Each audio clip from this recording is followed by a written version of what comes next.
Доброе утро! Немногие знают, что такой врач, как отоларинголог, лечит не только ухо, горло, нос, но и такую специфическую патологию, как храп. А ведь действительно, заболевание лор-органов может стать причиной храпа. А более подробно расскажем сегодня в нашей программе.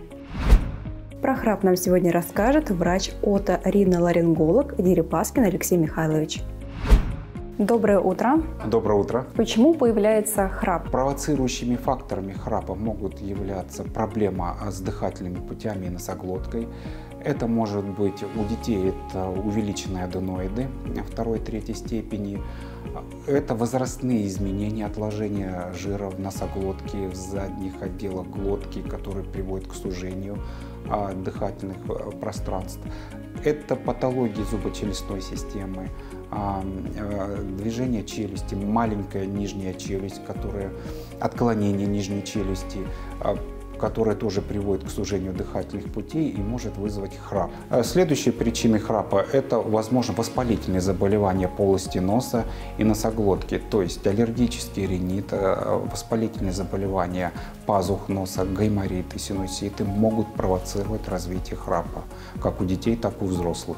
Храп – это болезнь? Храп, его еще синоним оронхопатия, это не всегда болезнь, да, и не всегда это опасно. Наибольшее значение, конечно, имеет сочетание храпа с остановкой дыхания, так называемая апноэ.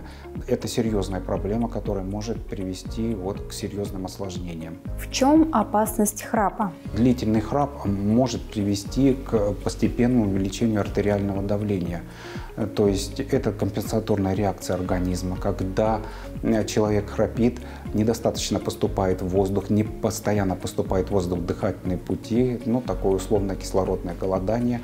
В ответ организм повышает давление и направляет больший объем крови в легкие для того, чтобы поддержать газообмен.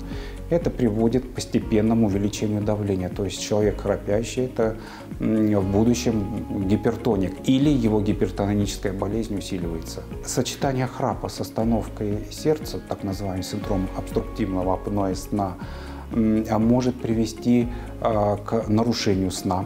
Человек после сна не чувствует себя выспавшимся, отдохнувшимся, наоборот, ему тяжело.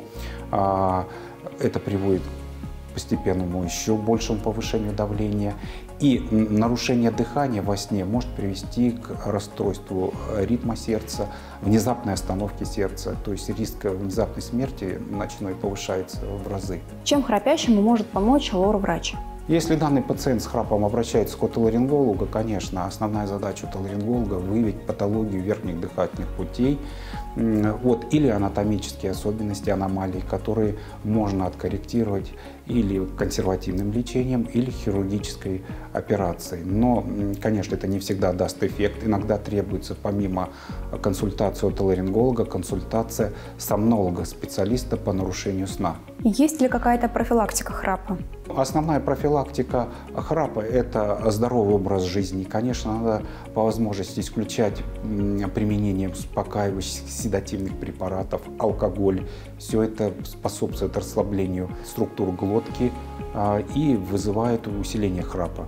Дайте рекомендации нашим телезрителям, как помочь себе, если есть храп и если он появился внезапно ночью. Если у вас близкий человек страдает храпом, особенно к этому храпу присоединяется остановка дыхания, то, конечно, надо обратиться к специалисту. В первую очередь такого человека должен посмотреть врач-терапевт, врач-отоларинголог.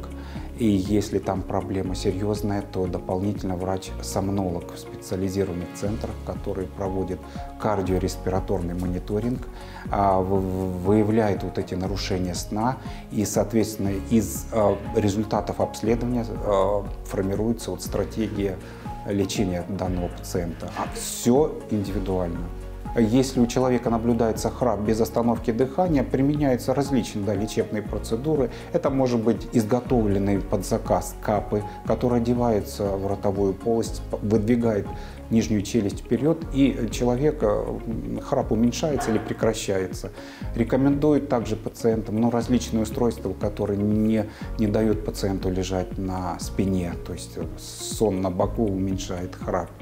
Вот. Ну а далее более серьезные лечебные аппараты – это уже аппараты для СПАП-терапии, которые уже требуют, это оборудование требует там специальные настройки для пациента. Пациент спит в маске, дыхательные пути нагнетается в воздух, положительное давление, и вот препятствует храпу. Храп прекращается. Огромное вам спасибо. Будьте здоровы! Сегодня мы рассказали вам про храп, чем он опасен и как помочь себе, если храп внезапно возник ночью. Если у вас или у вашего близкого наблюдается храп, который сопровождается остановкой дыхания, то лучше обратитесь к врачу. А также берегите себя и будьте здоровы!